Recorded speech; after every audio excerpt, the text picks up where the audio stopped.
বিদেশ থেকে ফিরে যাওয়া হলো না স্বজনদের কাছে। চালকের বেপরোয়া গতি আর অসতর্কতায় সড়কে ৫ জনের মৃত্যু।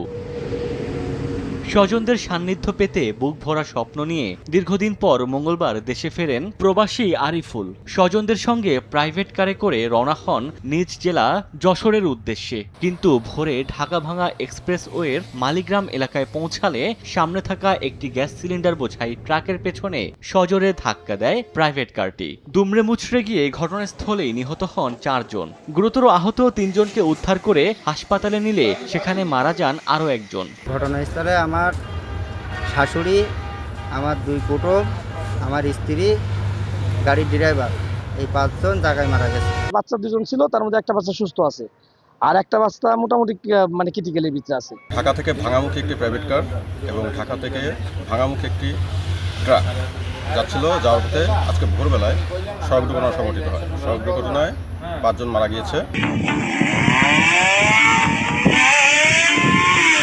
এদিকে কুয়াকাটায় বেপরোয়া গতিতে মোটরসাইকেল চালাচ্ছিল 3 বন্ধু। নিয়ন্ত্রণ হারিয়ে সড়কে ছিটকে পড়ে তারা। নিহত হন জিসান নামে এক যুবক, আহত হন আরও 2 জন। হতাহতদের বাড়ি শরীয়তপুরে।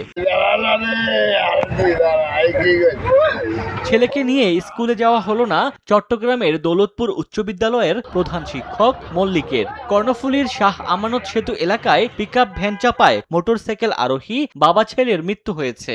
এছাড়া নওগাঁয় বাস চাপায় এক যুবক নিহত হয়েছেন। ওমর ফারুক, সময় সংবাদ।